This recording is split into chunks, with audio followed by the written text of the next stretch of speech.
Yo, what's good people? It's your boy SK, aka Mr. What Winners Do, aka Mr. I Be Everywhere, aka the first of all flourishers. You see right now, man, it's a low energy day. Man, I'm coming off a wild 4-day binge. Just high emotion, high energy, lows, highs, just everywhere. Just you couldn't imagine what the last 4 days have been like. Birthday celebrations, people get left at the altar. It's been some of the best and worst feelings ever, man. But I'm doing this video right now because I got time today. And I got time to talk about this whole Shedeur Sanders situation. You know, as I'm casually scrolling social media and TV, there's a lot of rhetoric going around about, basically saying because Shedeur ended up going in the 5th round, basically people saying that,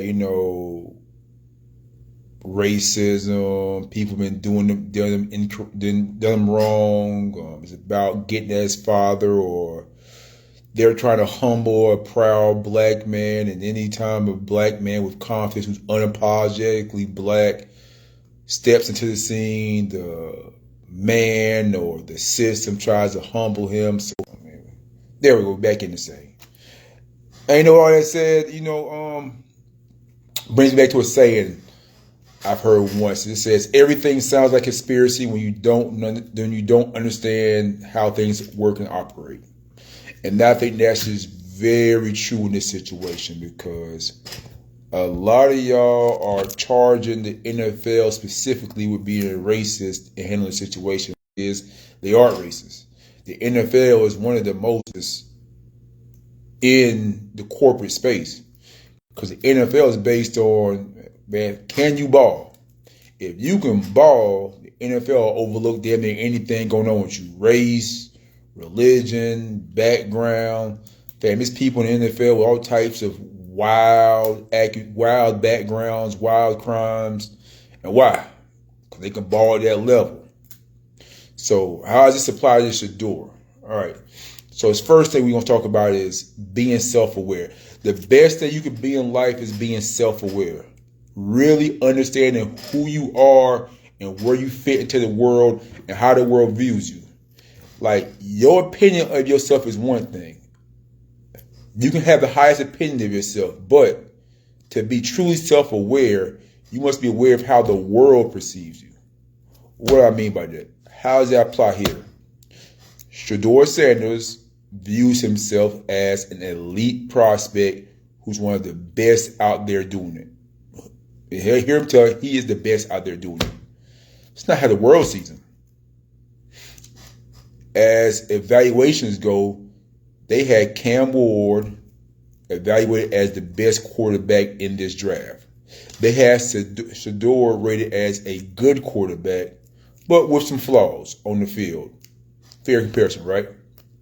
Now, why does that matter? When you're the best in any field, you're going to get leeway. I don't care what space you're in. If you're the best, people will turn a blind eye and let you cook because you're that good.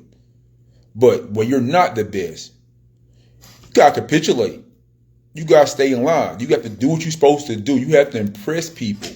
Because when you're not the best, you become more like everybody else, which means you're not special, which means that, hey, you must sell yourself in order to get advanced.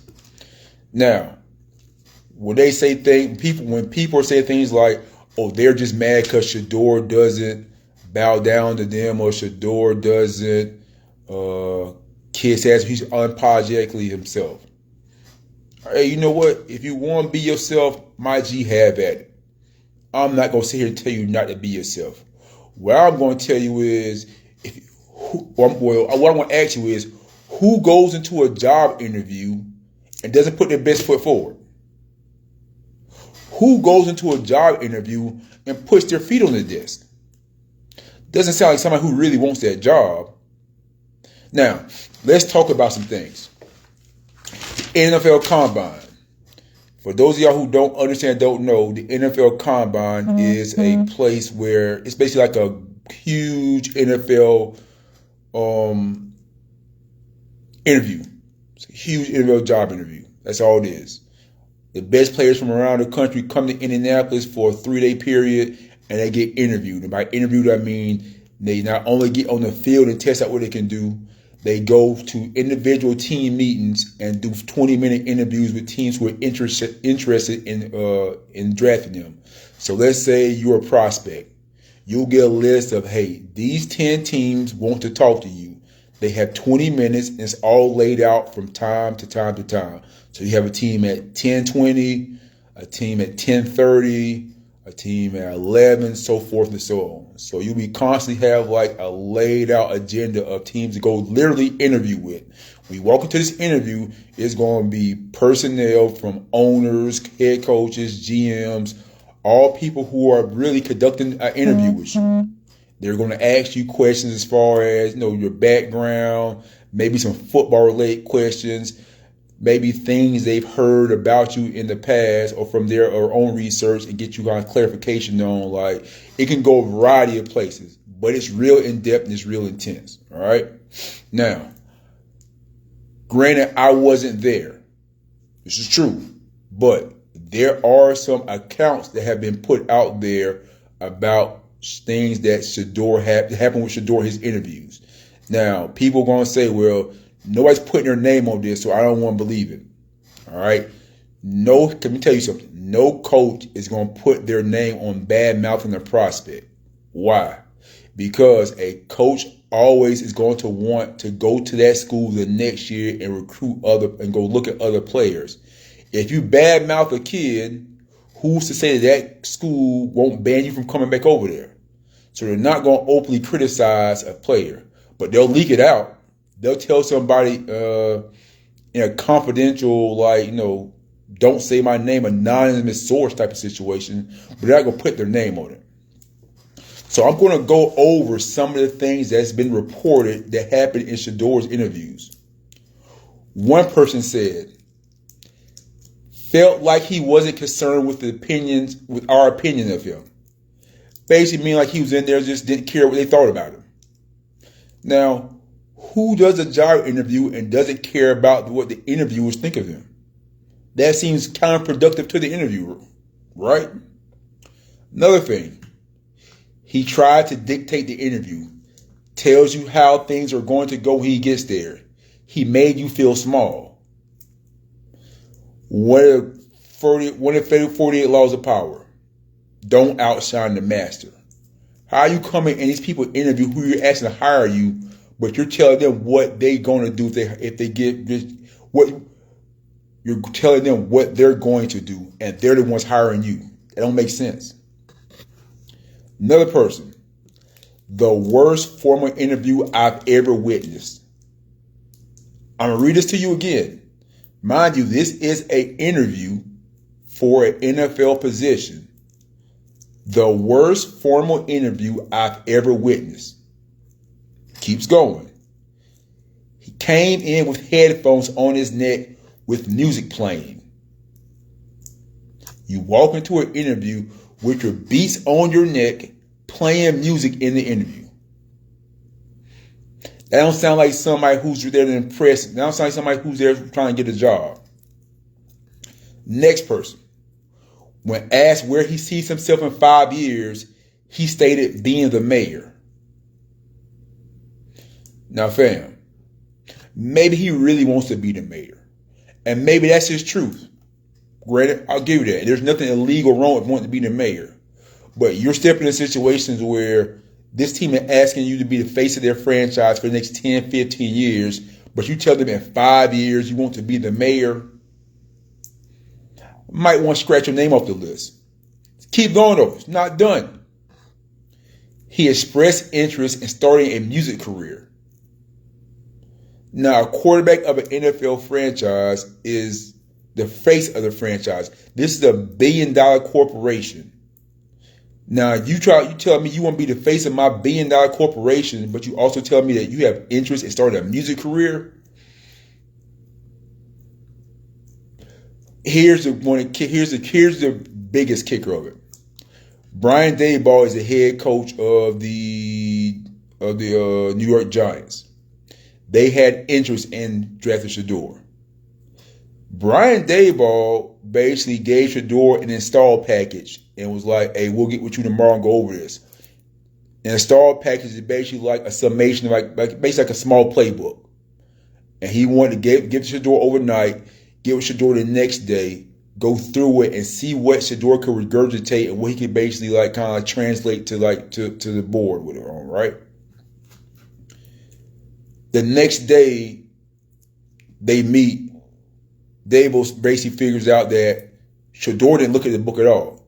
He doesn't know any of the stuff. He's sitting there just bullshitting the meeting. Daboll calls him out on it, angrily, of course.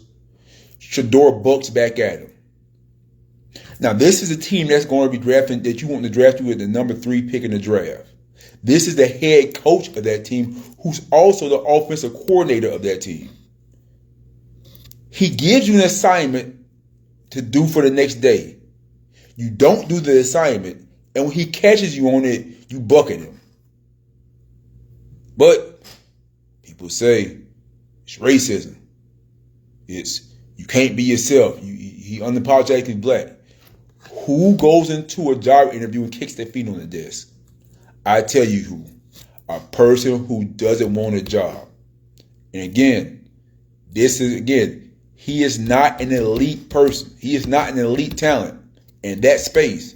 He is considered a good talent, but he's not elite. If you were elite, you could do what you want to do, get away with it. But you good, you're replaceable. Good is replaceable. Elite is special. You can't replace special, but I can replace good. Now, let's talk about his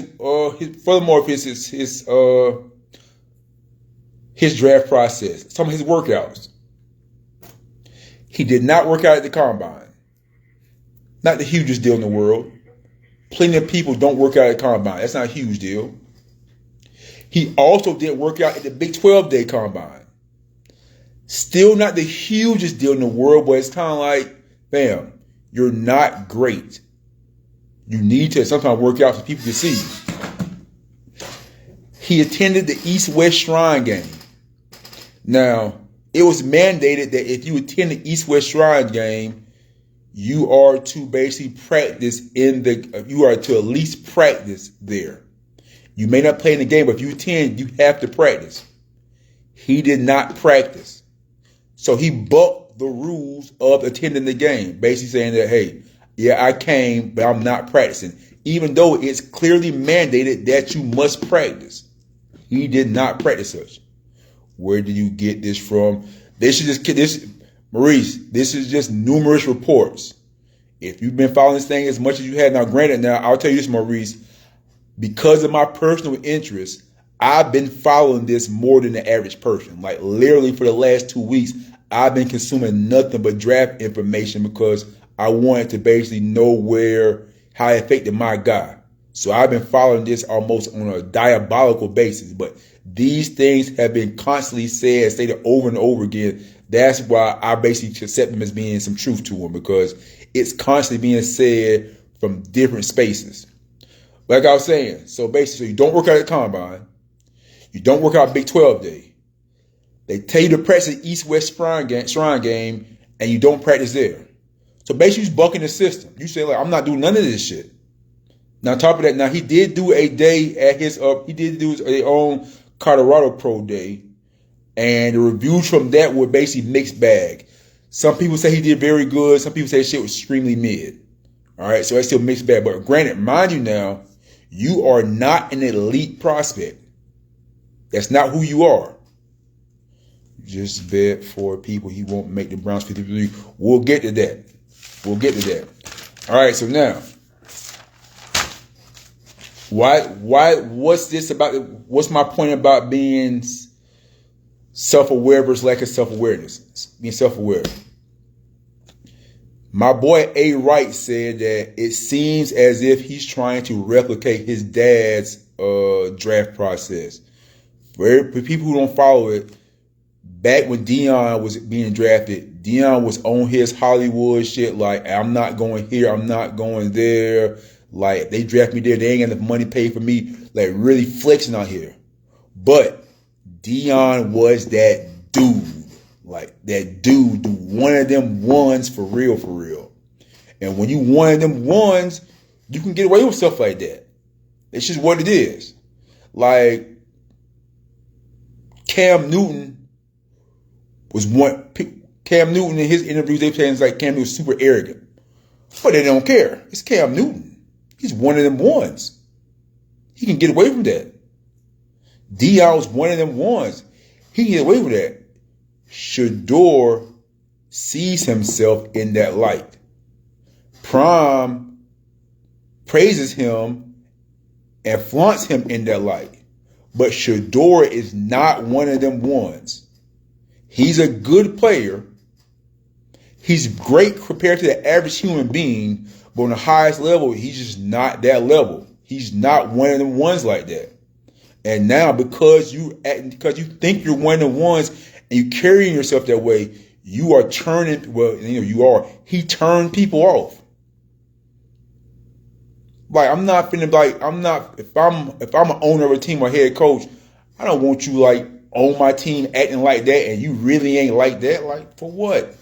Now, if you like that, I turn a blind eye to it.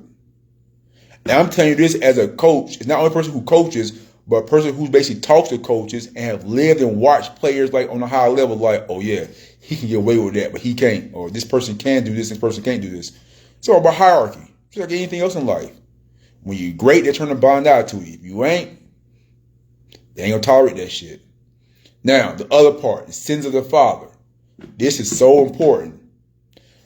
The Bible said the sins of the father falls on the son. What does that mean as it pertains to this?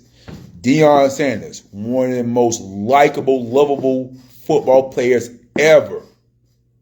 Super arrogant, super on himself. And rightfully so, because he was just that guy. He put his kids in that same mindset. He made his son think like, hey, carry yourself this way. This is how we carry ourselves. And it was just to his son's detriment. Whereas his son needed to be humble, work hard, let his humility shine. He tried stepping in his place arrogant. It's like, fam, you don't have that talent. Like you don't have that pull. And at a point in time, Prime up until March. Now I mean March as in 4 weeks ago, March was basically saying like they were going to dictate where Shedeur went. If he went someplace, if somebody drafted him that they didn't like, they were going to basically sabotage, or he was going to hold out or not go along with it. Like he was literally saying this. He literally said like, I don't want my son to go to play for the Browns. Like that literally came out of his mouth. They say they weren't going to play for certain situations. Now I think in March, somebody may have tapped Prime on his shoulder, or certainly some type of realization came to him like, it ain't going to play out like that. And he finally started saying like, hey, he'll play wherever he can play. Like the whole tone changed. It feels like somebody might have been like, hey dog, like, you ain't got the pull you think you do. Like, ain't nobody like, yeah, you Shedeur Sanders, but dog, if I'm a head coach of a random team, yeah, Prime may be cool, Prime may be the GOAT, but I'm not finna then draft this kid just because Prime say so. Like, dog, my job on the line.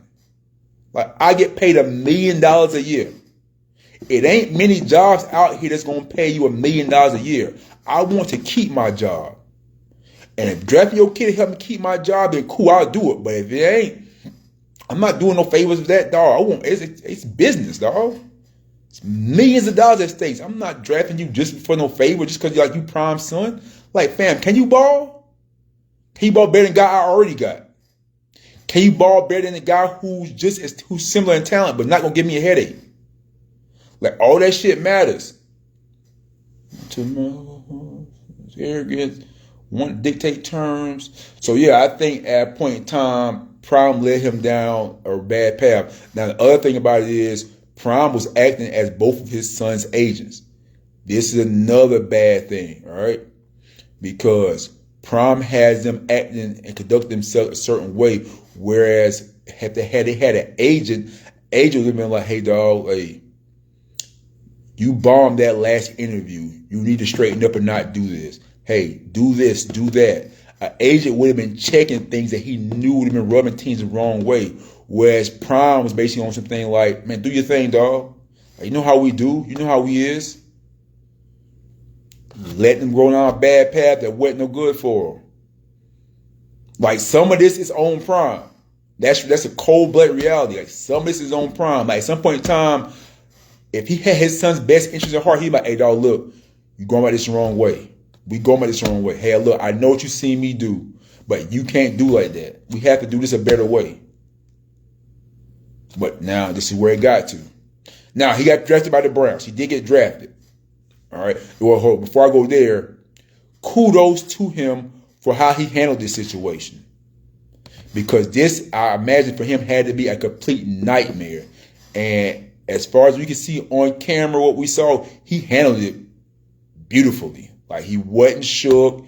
He wasn't frantic. You know, he kind of like, all right, it is what it is. Like, he kept it in step. He kept it straight. He kept a straight poker face. So salute to him for that, 1,000%.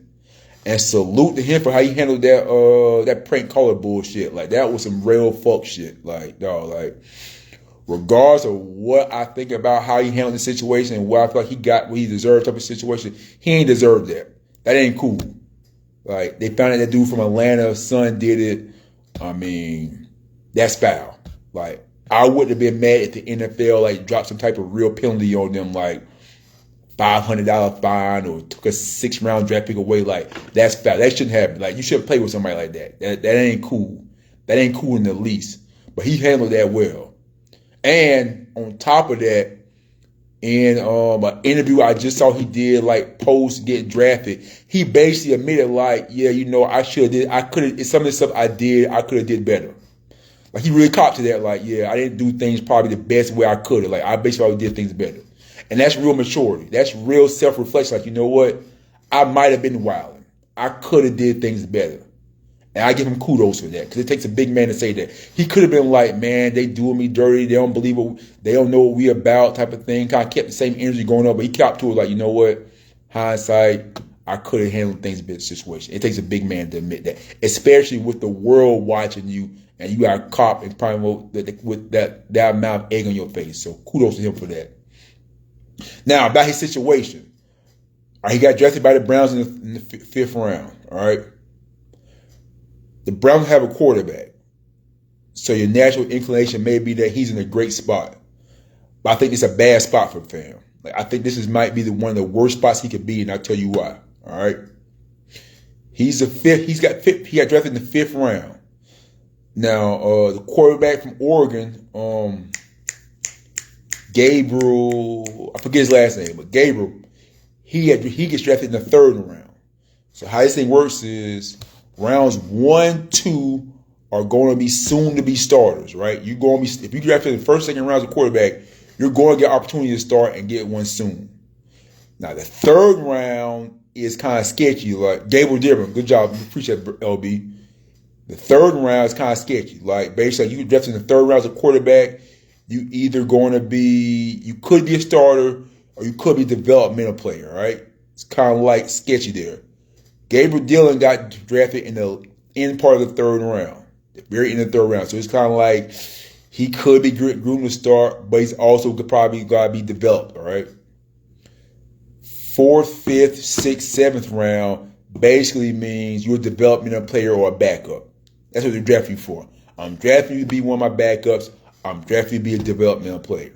Now, this is key information, all right? One thing you need to know about NFL teams is they want their start quarterback to have all the praise, all the headlines, all the glory. They want the backup quarterback to be basically unheard of, no motion, no energy. Nobody wants a superstar backup quarterback, all right? That's bad for business. You want your starter to be all the glamour. You want your backup to be basically super quiet, super chill, super low key. All right, so now, Shedeur gets drafted in the 5th round. That's typically where you would draft a backup or developmental quarterback there, right? So now, the thing with that is, Shedeur is a superstar polarizing personality. So, right there, that's something typically you don't want for your backup quarterback, a superstar or a person who's going to draw a lot of attention, all right? On top of that, yeah, they got 5 quarterbacks, but Deshaun Watson not playing next year, so they really only got 4. So on top of that, they already got, like I just said, they got 4 quarterbacks, right? Joe Flacco's a starter, who ain't a world beater, but he is a starter. He's an established NFL veteran. He's been in the NFL, I want to say over 10 years, like probably like close to 15 years. So he's an established veteran, right? They got Kenny Pickett, who's in a lot of ways probably a similar type player to Shedeur as far as like actual on-field ability. He's been in the league 3 years. He got 3 head start in the league, so there's that. They got Dylan Gabriel, who's a rookie like Shedeur, maybe a little older than Shedeur, but similar like age range. Then they got Shedeur. Now, an NFL roster only has 53 men on it and I think 6 men on the practice squad, right?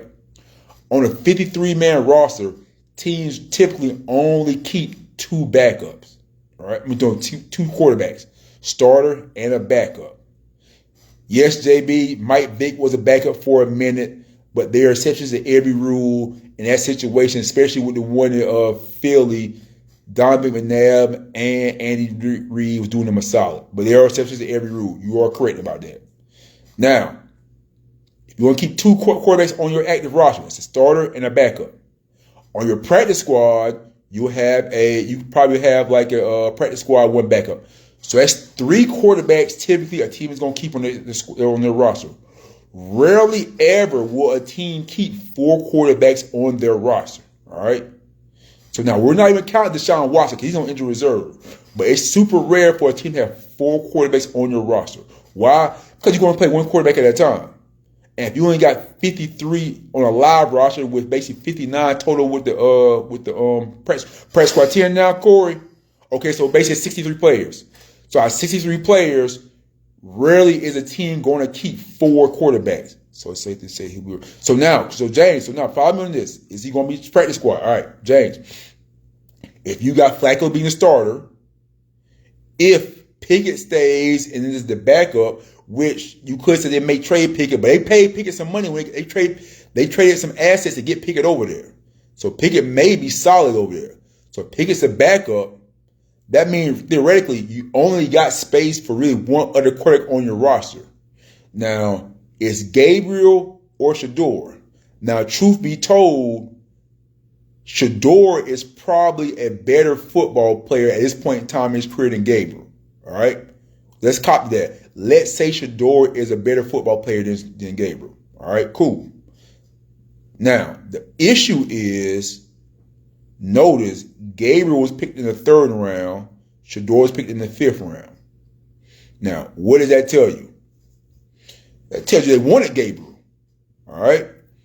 So now, if I pick you in the 3rd round, that means I want you. All right?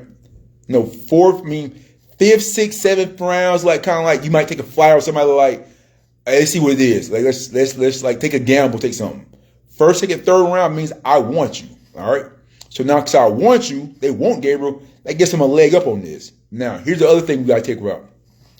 When Shedeur was drafted in the 5th round, if you go look at like the footage of the Cleveland Brass when they drafted him, they wasn't enthusiastic about it. It wasn't jumping around, wasn't hooting and hollering. It was none of that. It was kind of like, all right, cool, let's go. Now, I'm going to tell you how things work. Whenever a player gets drafted, you always see, they show the footage of like that room and the brass, they always high-fiving each other, hooting and hollering them, and there's no carrying on. Why are they doing that? Because they want to send positive energy to that player that, hey, we want you to be here, you're a part of our team. They want that employee, that's what he is now, to come in their spot now with positive energy, excited to be there. All right? I like the comment on the vision with the Browns t-shirt with who they want. Okay, Archie Mann did the same thing. That's not the same thing because I'll come back to that. I'll come back to that Archie Mann thing. It's not the same thing. I'll come back to that. Now, well, I'll say, yeah, so they were not excited they get Shedeur there, right? It's kind of like all right, cool, he here type of thing. Like, it wasn't no positive energy, nothing like that, right? So what does that tell me? My opinion. I have nothing else to read to this but my own opinion. It means that the brass is divided.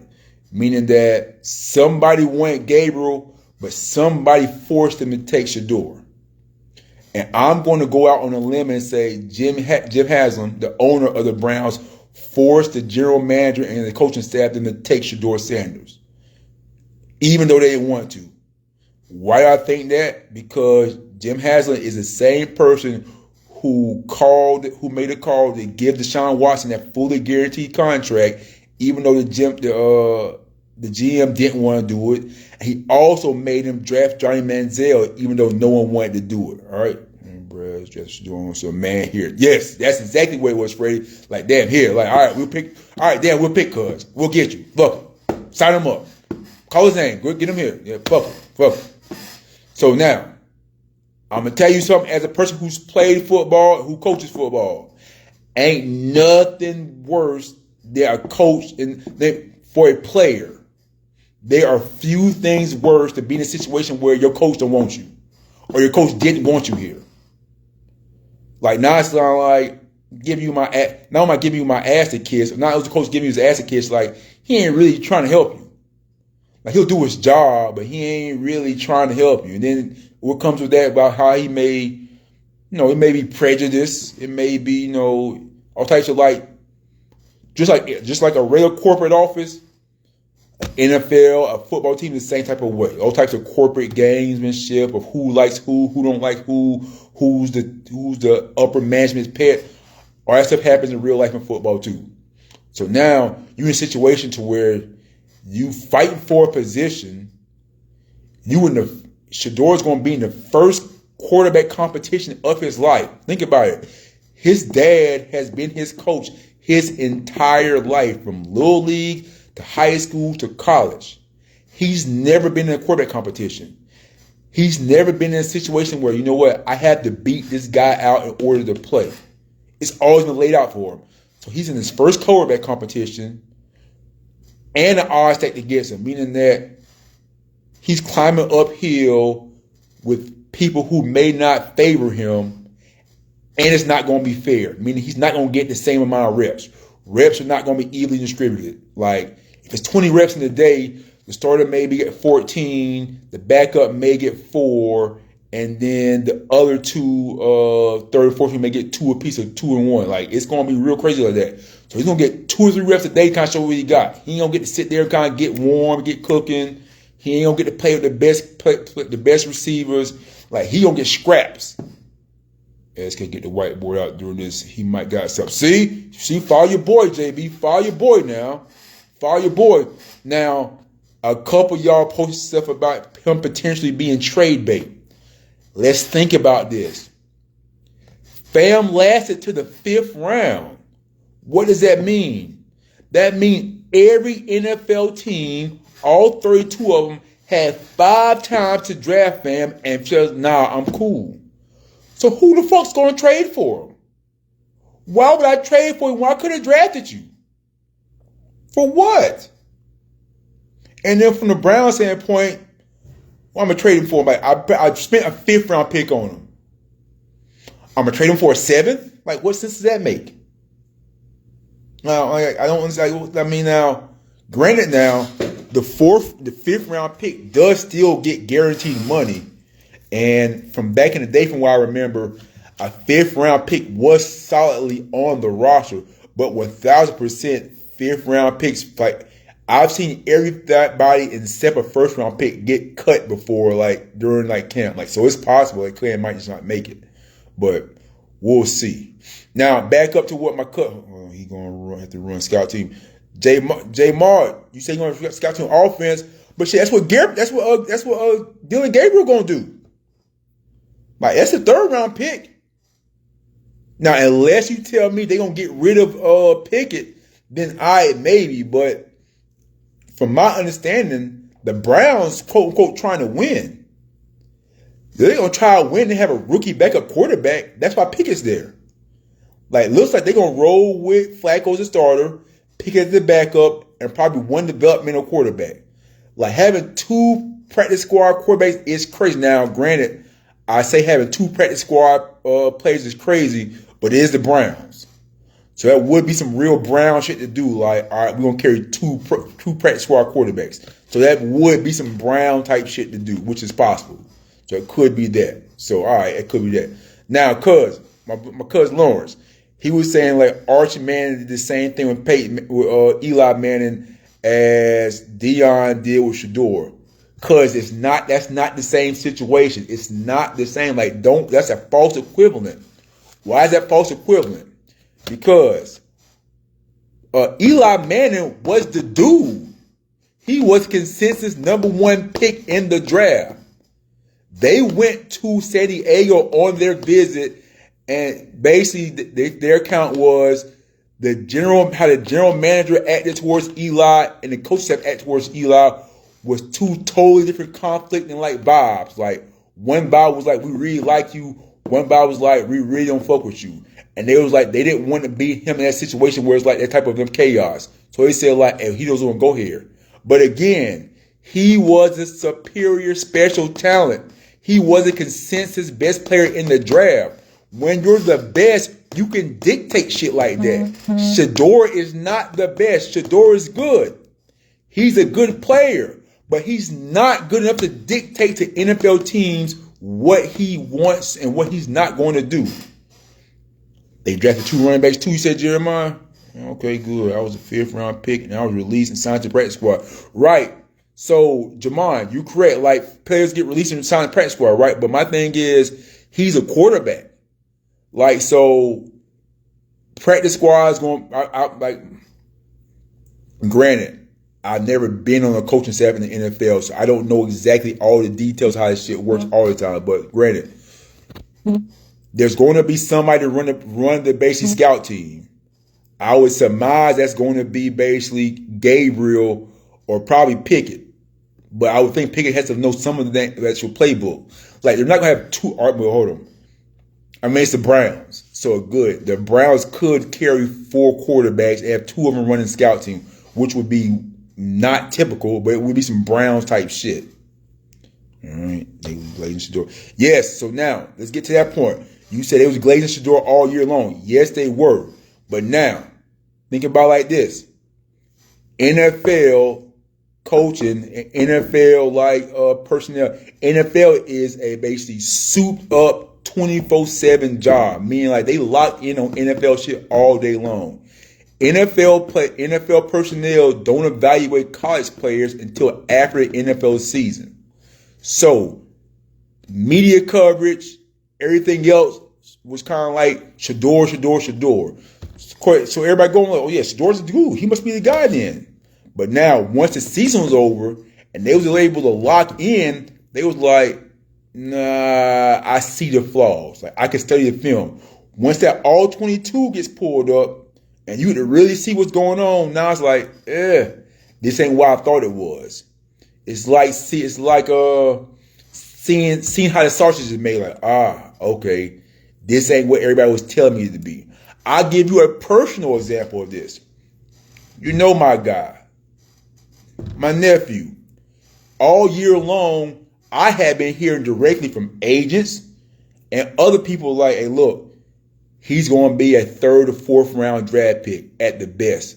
I'm like, you're crazy. They're like, what do you mean? I'm like, dog. I said, listen, he was telling me this too. I said, dog, he said I might be 3rd or 4th round. I said, nah, dog, you're going to have a 1st round grade. I said, once the season's over with and you go through the draft process and they get to ask you, evaluate your film, measure you at the combine and go through all your stuff, you'll be a 1st round talent. Sure enough, once the combine happened, once they get the film guys evaluated, the truth comes out. We say, oh, this kid is like that. He went from being in October ranked the 4th safety coming out to being quote unquote the 1st safety on certain people's draft board. NFL people do not evaluate talent until the year's over with. They're too consuming NFL shit. Once the NFL season over, it's all right, now let's get the shit out. Now let's get all 22 out and really study this tape and film and break shit down.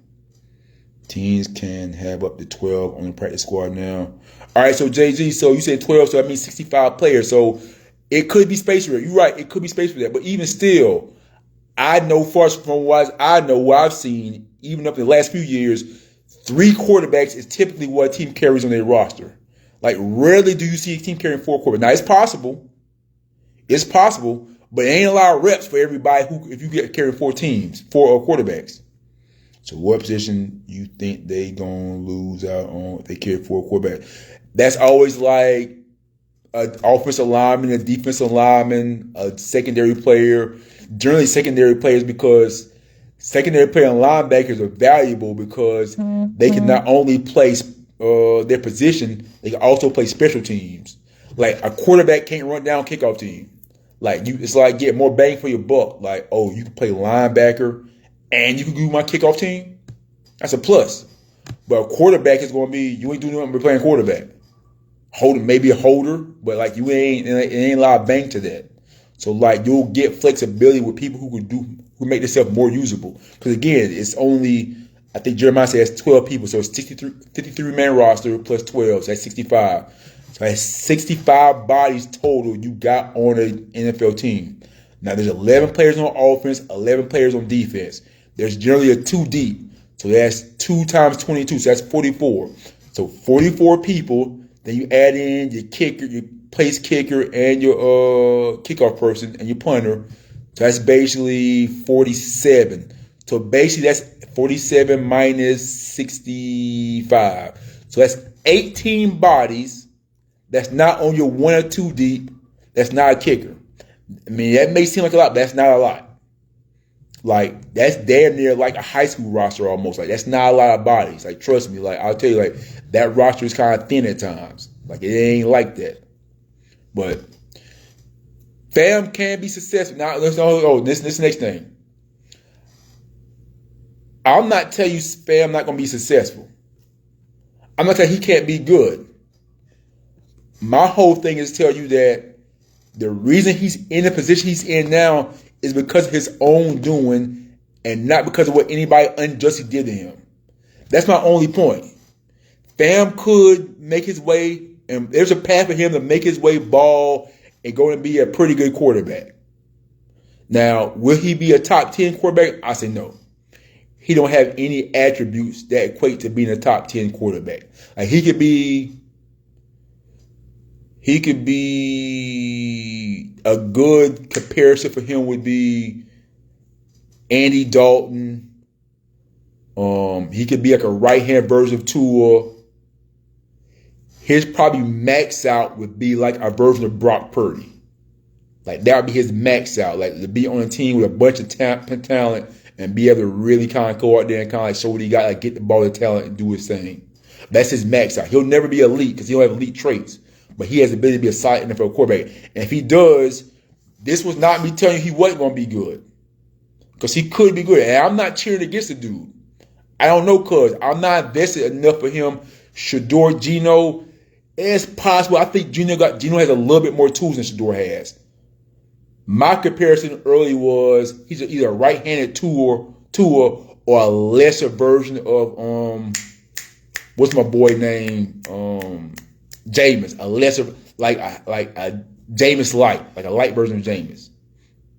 But again, like I said, I'm not cheering against dude. I don't have a dog in the fight. Like I don't quote unquote care either way. If he's good, cool.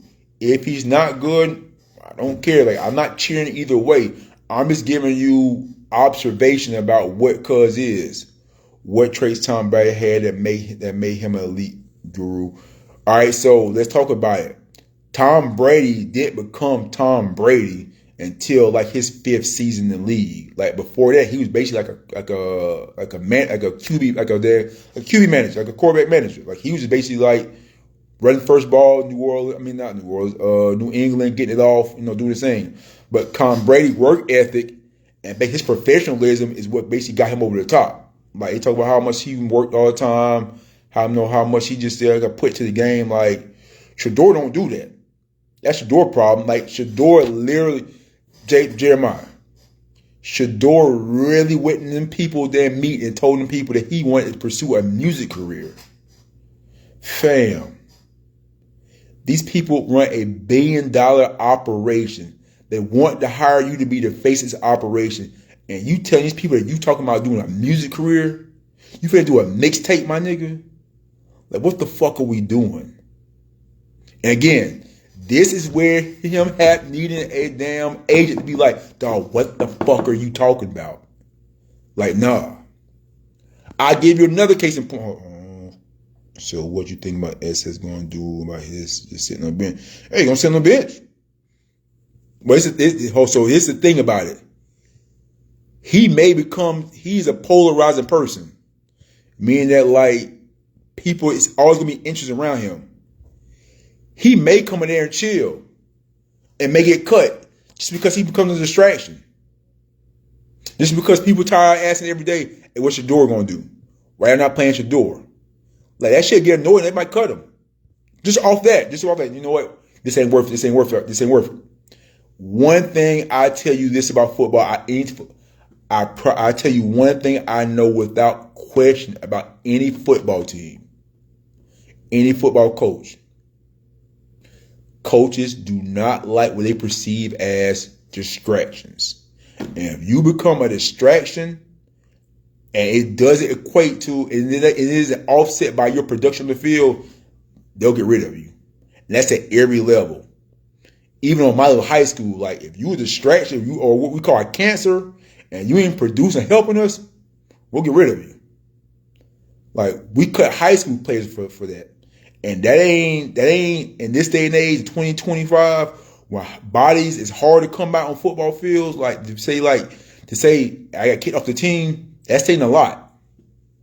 And so for the NFL level, when they get tired of being asked about Shedeur every day after practice, and it seems like it may be affecting the team, they'll get rid of him.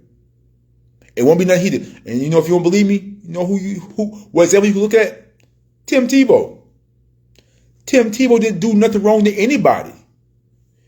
Tim Tebow did absolutely nothing wrong but praise God, do his thing and kind of, try hard. And he got cut from 2 different teams. And for what reason? He didn't do nothing wrong. It's because he was a distraction. It's because the coaching staff and the players got tired of having to answer questions about what's up with Tim Tebow every day. Nothing he did. He didn't ask anybody to ask about him. They just simply got tired of fam or having to talk about fam every day. So, you know what? We don't need this. Let's get rid of him. Cut him. And they'll do the same with Shedeur. If people keep asking about Shedeur and he ain't really like, producing, so to speak, they get tired of him, they'll cut him. Let's be done with it. It's a cold game in the NFL. Like, if you ever want to see what hashtag cold game was, pay attention to NFL workings. He could throw a slant, beware dogs, of the Browns album. He couldn't throw it. Who you talking about couldn't throw a slant? I don't know what you're talking about. Tom Brady had the defense around for the first 2 years. My cousin was number 2. Yes, Brady had fire defense around that first 4 years. And they ran the ball out. They had Bruce. He had some legends out there. He didn't turn to Tom Brady until after that 5th year. I don't know what you're talking about. Is you slow? He couldn't throw a slant. I don't know what you're talking about. Jeremiah couldn't throw a slant. I know what that is. All right. Yeah, man. So self-absorbed. Yeah, a little spiritual. Yeah, man. So yeah. So like I was saying, like, all them think pieces you seeing people like in posts and stuff like that. Like, I seen like 5 or 6 things and they keep getting shared. Like, these long think pieces was like, yeah, the world hate to see a black man who's unapologetic and, always true to himself. And they try to keep him down. This and third. Don't believe that shit, fam. Like I said, like, it's easy to believe conspiracy theories when you don't understand how things work. And in this video, I just try to give you a real in-depth look into how things work. And when people have their own biases, like you actually cheering for somebody, yeah, you'll be blind to the fact of reality. But the reality is, like, Cuz just blew the draft process on a catastrophic proportion. And that's what's got him to where he's at. You missed the Sanders start down. You missed the whole video. Fam, can't just start over and run it back, fam. NFL has something against Deion. What does the NFL have something against Deion for? That's the other thing. Like, Deion Sanders is literally one of the most popular figures ever in the NFL. And you mean to tell me that NFL personnel, NFL teams saying, you know what? We're going to get back at Deion Sanders and not draft his son. You really believe that? Like, it sounds ridiculous. If that's the case, why they draft him in the 5th round? Why would we draft him at all? Now, I know one thing, like I said, ties back to what I say about distractions. I know what teams are saying. Like, look, man, I ain't trying to draft this dude to be a backup, then have to hear comments from his daddy every other week about why we ain't playing him on national TV and then get questioned about that shit. Like, people ain't trying to feel that shit. Like, I definitely see that being a reason why, I don't know if I want to draft Cuz, because I don't want to deal with that bullshit. Like, if he right now, if I'm advising him as an agent, as a type of confidant, I'm saying, fam, look, get super low. Come in the building, say all the right things, do your work, get super low. Don't do a lot of social media shit. Don't be out here on TikTok. Just come out here, work, get super low, just grind, and just be a fly. Just kind of like just wait for your opportunity, fam. Like, right now ain't the time to draw attention to yourself like that. Like, that's my opinion. That's my advice as someone who's followed football pretty much all of his life. Like, basically watching how this thing operate right now. Don't be distraction. Don't cause like no hayway. Just come in there, get super low, do your thing, and then just wait for your turn, fam. Because right now you're in a position where you don't hold any of the cards. Like, you have no leverage. I hope he's learned this in the situation. Like, he had some leverage at the beginning of this situation, but how bad he fucked the draft process up, he's lost pretty much all his leverage. So right now, you need to basically show people that you can, like, you can show people you can walk the line. Like, I could be a good player. I could work hard. I could not be a jerk. Like, you have to actively show teams like you have these qualities in you. If you want to play ball. If you don't want to play ball, then do what you do. Then, you know what I'm saying, the ball will take care of itself. They'll get you up out of there. If that was the case, Shedeur would have been Mr. Irrelevant. Yeah, exactly. If that was the case, they didn't really care about him. I mean, but again, though, Turk, again now, like I told you, I'm really believing the owner of the Browns made them draft Shedeur. Because they was not excited when they drafted, bro. And they had just drafted a quarterback 2 rounds ago. Teams don't typically draft more than one quarterback in the draft. That's not something that's just normal. Like, for them to draft somebody in the 3rd round and come back around and draft somebody in the 5th round at quarterback, and then see their reaction to drafting Cuz, it really looks like they were forced to draft Cuz. Leverage is the name of the game. Shedeur has 0. You're absolutely right. He has 0 leverage right now.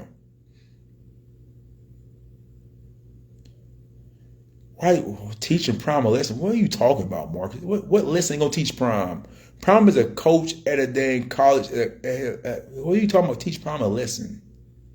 Like, there's nothing for teach Prime.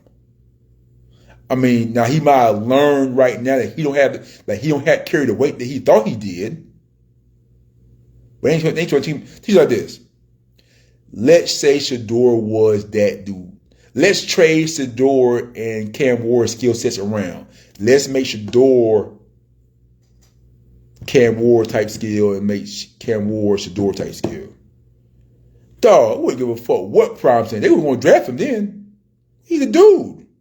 Like, we'll deal with that Prime shit later. Like, all right, we'll be all right. Like, all right, get him in the building. Like, man, we'll talk to Prime. We'll get Prime. You got to chill out a little bit, fam. We're going to take care of it, y'all. You got a problem, talk to this type of shit. They will talk and kind of work around, negotiate if he was that dude, but he's not that guy. Man, forget the damn Dolphins. The Dolphins told my boy he's going to draft him in the 1st round. They ain't draft my dog. I ain't fuck with the Dolphins. Get the Dolphins up out of here. Man, in fact, Dolphins on my shit list. The Dolphins on my shit list. The Ravens on my shit list. And somebody else. Who else told us they won't draft him? I'll spare the Falcons because the Falcons told my boy, said, look, our priority is basically shoring up our edge rushers, but you are on our list, and if you're on the board, we got hard decisions to make about taking you. So I will get the Falcons kept it a band with you. So much respect and salute to the Falcons. They kept it a band with us. Problem is nowhere near the amount that LeVar Ball has, and his sons were drafted. Yeah, LeVar Ball's sons can ball though. LeVar Ball, both sons with some dudes, and his sons wouldn't do all the talking, acting crazy though. It's different when you the dudes. And I don't know about how the basketball process works similar to football, but I don't know the integral details of how basketball works like that, so I can't really. But I think that's a false comparison. All right, man. That's what I pretty much got, man. Like I said, man. So like, my hope is that at least one person saw this video who thought Shedeur Sanders was done dirty and thought Shedeur Sanders was a conspiracy against him. And my hope is that somebody saw this video and be like, you know what? That makes sense. It wasn't like that. If one person can be like, SK, I understand now, I changed my opinion, then this whole thing was not for naught. All right. People forget that 143 players were selected between Cam and Shedeur. Yes, they were. And it felt different for. Yes, it is. It is different. All right, man. I appreciate y'all tapping in with me, man. That was just something for me to say, man. I had a little time today, man. Let me get out here and be productive, man. Y'all be easy. I'm posting this on my YouTube channel too, man. So y'all fuck with your boy, man. SK out.